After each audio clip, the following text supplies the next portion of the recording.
Breaking news నందికొట్కూరులో tension వాతావరణం నెలకొంది. Brahman Kotkur police స్టేషన్లో బైరెడ్డి సిద్ధార్థరెడ్డి పోలీస్ స్టేషన్ ముందు ఆందోళనకు దిగారు. బైరెడ్డి సిద్ధార్థరెడ్డితో పాటు వైసీపీ నేతలు కూడా ఆందోళనకు దిగారు. దీంతో అక్కడ టెన్షన్ వాతావరణం కనిపిస్తోంది. ముచ్చుమర్రి బాలిక కుటుంబాన్ని పరామర్శించడానికి వెళుతూ ఉన్న సమయంలో పోలీసులు అడ్డుకున్నారు. బ్రాహ్మణ కొట్కూరులో బైరెడ్డిని పోలీసులు అడ్డుకున్నారు. బాధిత కుటుంబాన్ని స్టేషన్కు పిలిపిస్తామని పోలీసులు చెప్పారు. లేదు, ముచ్చుమర్రికి వెళ్ళటానికి వీలు లేదు అని పోలీసులు అడ్డుకోవడంతో బైరెడ్డి సిద్ధార్థరెడ్డి ఇతర వైసీపీ నేతలు అక్కడ పోలీస్ స్టేషన్ ముందు బైఠాయించి ఆందోళన చేస్తున్నారు. మమ్మల్ని ఎందుకు వెళ్ళనివ్వకుండా అడ్డుకుంటున్నారు అంటూ పోలీసులతో వాగ్వాదానికి దిగారు. దీంతో అక్కడ టెన్షన్ వాతావరణం కనిపిస్తోంది. దీనిపై మరింత సమాచారం మా ప్రతినిధి హుస్సేన్తో మాట్లాడదాం. హుస్సేన్, ఎందుకు బైరెడ్డి సిద్ధార్థరెడ్డిని బాలిక కుటుంబాన్ని పరామర్శించడానికి వెళ్ళనివ్వడం లేదు పోలీసులు?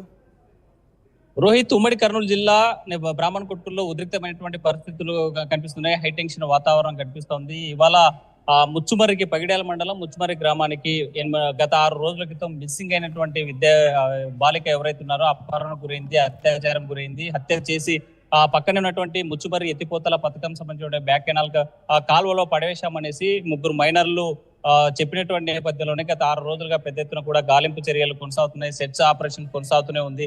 ఇప్పటికీ ఆ బాలిక యొక్క డెడ్ బాడీ ఆనవాళ్ళు కానీ ఆ బాలిక ఏమైందనేటువంటి ఆచూకీ మాత్రం పోలీసులు కనుక్కోవడంలో పూర్తిగా వైఫల్యం చెందారు. అయితే ఇవాళ ముచ్చుమర్రి గ్రామము బైరెడ్డి సిద్ధార్థరెడ్డికి సంబంధించినటువంటి స్వగ్రామం కావడంతో ఆ బాలిక కుటుంబాన్ని పరామర్శించేందుకు ముచ్చుమర్రికి వెళ్తున్నటువంటి నేపథ్యంలో హైదరాబాద్ నుండి ముచ్చుమర్రికి వెళ్తున్నటువంటి ఆ క్రమంలోనే బ్రాహ్మణ్ కొట్కూరు దగ్గర పోలీసులు బైరెడ్డి సిద్ధార్థరెడ్డి యొక్క వాహనాన్ని అడ్డుకున్నారు. మీరు వెళ్ళడానికి వీల్లేదు, కావాలంటే ఆ బాధిత కుటుంబాన్ని ఇక్కడికే పిలిపిస్తాము, పోలీస్ స్టేషన్ లో మీరు మాట్లాడొచ్చు అని బైరెడ్డి సిద్ధార్థరెడ్డితో చెప్పిన నేపథ్యంలోనే ఒక్కసారిగా బైరెడ్డితో పాటు బైరెడ్డి సిద్ధార్థరెడ్డికి సంబంధించిన అనుచర వర్గం అంతా కూడా ఇప్పుడు వెళ్ళడానికి ఆపడానికి మీరెవరు, మేము వెళ్ళి తీరుతాము, తప్పనిసరిగా అక్కడ మేము బాధిత కుటుంబాన్ని పరామర్శించాల్సినటువంటి ఆవశ్యకత ఉంది.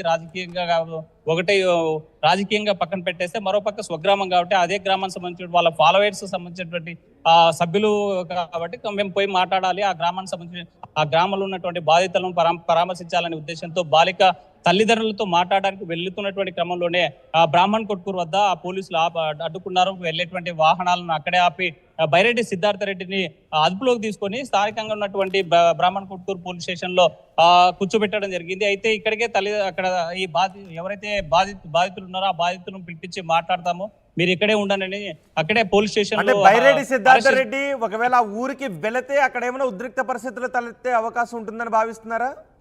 రోహిత్, స్పష్టంగా బైరెడ్డి సిద్ధార్థరెడ్డి ముచ్చుమర్రి గ్రామానికి వెళ్తే ఉద్రిక్తమైనటువంటి పరిస్థితులు నెలకొనేటువంటి పరిస్థితి ఉంది. ఎందుకంటే బైరెడ్డి రాజశేఖర రెడ్డి కావచ్చు, బైరెడ్డి శబరి నంద్యాల ఎంపీకి సంబంధించిన వాళ్ళు ఒకటే కామెంట్ చేస్తా ఉన్నారు. ఇక్కడ రాజకీయంగా చూడాల్సినటువంటి అవసరం అయితే లేదు, కానీ గత 5 సంవత్సరాలుగా ఈ ముచ్చుమర్రి గ్రామము రౌడీ ముఖాల చేతులకు వెళ్ళింది, అరాచకవాదుల చేతులకు వెళ్ళింది.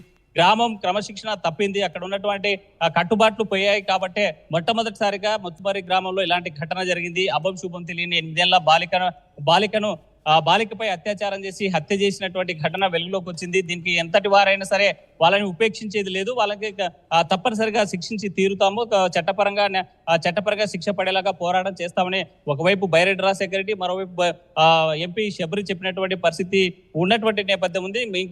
ఇంకోవైపు చూసినట్లయితే ఒకవేళ పోలీసులు బాలికల యొక్క ఆచూకీ తెలపడంలో వైఫల్యం చెందితే మాత్రం ఈ ఘటనకు పాల్పడినటువంటి వాళ్ళు ఎవరైనా సరే వాళ్ళ ఆధార్ కార్డు కాదు కదా, వాళ్ళ అడ్రస్ లేకుండా చేయడానికి నేను వెనకాడ భూమి అని చెప్పినటువంటి పరిస్థితి బైరెడ్డి శబరిది. అయితే ఈ నేపథ్యంలోనే గత 5 ఏళ్లలో జరిగినటువంటి రాజకీయ పరిణామాలు కావచ్చు, గత 5 ఏళ్లలో రౌడీ మూకల చేతుల్లోకి ఈ ముచ్చుమర్రి గ్రామం వెళ్ళిపోయిన తర్వాత ఇలాంటి ఘటనలు వచ్చాయి.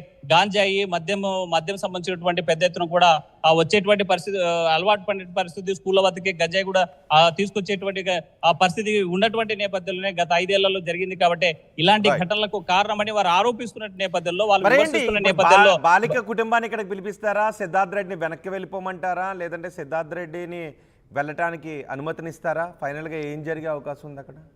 రోహిత్, బైరెడ్డి సిద్ధార్థరెడ్డి ఓడే చెప్తున్నారు, నేను ఏ నేరం చేయలేదు, నన్ను అడ్డుకోవడానికి మీకు రైట్ లేదు, నేను వెళ్ళి తీరుతాను, తప్పనిసరిగా అక్కడ బాధిత కుటుంబాన్ని పరామర్శిస్తాను, బాధిత కుటుంబాన్ని మాట్లాడతానని భీష్మించి కూర్చున్నటువంటి పరిస్థితి అయితే కనిపిస్తుంది. మరోవైపు పోలీసులు మాత్రం బైరెడ్డి ఎవరైతే బాధిత కుటుంబ సభ్యులు ఉన్నారో వాళ్ళని పిలిపించి మాట్లాడేటువంటి ప్రయత్నం చేస్తున్నారు. అయితే బైరెడ్డి సిద్ధార్థ రెడ్డి ముందుకు వెళ్తారా, లేకపోతే పోలీసులు తల్లిదండ్రులు పిలిపించి ఇక్కడే మాట్లాడించేటువంటి ప్రయత్నం చేస్తున్నటువంటి క్రమం కొనసాగుతుంది కాబట్టి మరి బైరెడ్డి సిద్ధార్థ రెడ్డి ఎలాంటి స్టెప్ తీసుకుంటారనే మాత్రం ఉత్కంఠ కొనసాగుతుంది. బైరెడ్డి సిద్ధార్థ రెడ్డి ఏం చేస్తారో అనేది ఒక్కసారి పక్కన పెడితే, కానీ ఇంతవరకు కనీసం ఆ బాలిక బాడీ కూడా దొరకలేదు అంటే ఏం జరుగుతుంది ఈ కేసులో? అక్కడ రోహిత్ ఆరు రోజుల నుంచి బాలిక అదృశ్యమైంది. గత ఆదివారం మధ్యాహ్నం పూట ఎక్కడైతే పార్క్ లో ముచ్చుమరి గ్రామంలో ఉన్నటువంటి పార్క్ వద్ద ఆడుకోవడానికి వెళ్ళినటువంటి 8 ఏళ్ల బాలిక అపహరణ గురైంది. కనిపించకుండా అదృశ్యమైనటువంటి ఘటన తల్లిదండ్రులు సాయంకాలం 4 గంటల 5 గంటల ప్రాంతాల్లో గుర్తించారు. ఆ బాలిక తల్లి ఎప్పుడైతే దృష్టికి వచ్చిందో ఆ పాప కనిపించడం లేదు, పోయి తీసుకొని రమ్మనేసి తన భర్తను పురమాయించి గ్రామంలో ఎక్కడుందో చూడండి, ఆ పక్కనే ఇంకొక కేసీ కెనాల్ కూడా పారుతూ ఉంటుంది, కెనాల్ ఏమన్నా పడిందో, వాటర్ లేనప్పటికీ ఏమైనా పొరపాటున కాలు జారి కింద పడి ఏమన్నా జరిగిందా అనేటువంటి క్రమంలో కూడా అటువైపు కేసీ కెనాల్ లోను, మరోవైపు ముచ్చుమరికి ఎత్తిపోతల పక్కన దగ్గరలో ఉండడంతోనే అక్కడ ఏమైనా వెళ్ళి ఏదన్నా జరిగిందా అనేటువంటి దాని మీద కూడా కొనసాగుతోందా? Search operation కొనసాగుతోందా? ఇప్పటికి గత 6 రోజుల నుంచి సెర్చ్ ఆపరేషన్ కొనసాగుతుంది. ఎన్డీఆర్ఎఫ్, ఎస్డీఆర్ఎఫ్ సంబంధించినటువంటి దళాలు నిన్నటి రోజున పెద్ద ఎత్తున సెర్చ్ చేశాయి. అయితే ఎన్డీఆర్ఎఫ్ ఒకటి తెలిసింది, ఇక్కడ శవం యొక్క ఆచూకీ కనిపించడం లేదని ఒక దళం వెనక్కి వెళ్ళిపోయినటువంటి పరిస్థితులు అయితే కనిపిస్తున్నాయి. ఏదేమైనా నందికొట్కూరు నియోజకవర్గం ముచ్చుమరి మాత్రం చాలా హాట్ టాపిక్ గా మారింది. ముచ్చుమరిలో జరిగేటువంటి పరిణామాలు ఏ పరిస్థితులకు దారితీస్తాయనేటువంటి ఉద్రిక్తత ఓవైపు కొనసాగుతుంది. అయితే బైరెడ్డి సిద్ధార్థ రెడ్డిని అదుపులోకి తీసుకోవడంతో నందికొట్కూరు బ్రాహ్మణ్ కొట్కూరు పోలీస్ స్టేషన్ వద్ద మాత్రం ఉద్రిక్తమైన పరిస్థితులు కొనసాగుతున్నాయి. రోహిత్, రెడ్డి హుసేన్, నందికొట్కూరులో టెన్షన్ వాతావరణం నెలకొంది. బ్రాహ్మణ కొట్కూరు పోలీస్ స్టేషన్లో బైరెడ్డి సిద్ధార్థ రెడ్డి బైఠాయించారు. పోలీస్ స్టేషన్ ముందు వైసీపీ నేతలు ఆందోళనకు దిగారు. ముచ్చుమరి బాలిక కుటుంబాన్ని పరామర్శించడానికి వెళుతూ ఉండగా బ్రాహ్మణ కొట్కూరులో బైరెడ్డిని పోలీసులు అడ్డుకున్నారు. బాధిత కుటుంబాన్ని స్టేషన్కి పిలిపిస్తాము, ఇక్కడే ఉండండి, ముచ్చుమరికి వెళ్ళటానికి పర్మిషన్ లేదు అంటూ పోలీసులు అడ్డుకోవడంతో అక్కడ సిద్ధార్థ రెడ్డి అనుచరులు కూడా బైఠాయించారు. దీంతో టెన్షన్ వాతావరణం నెలకొంది.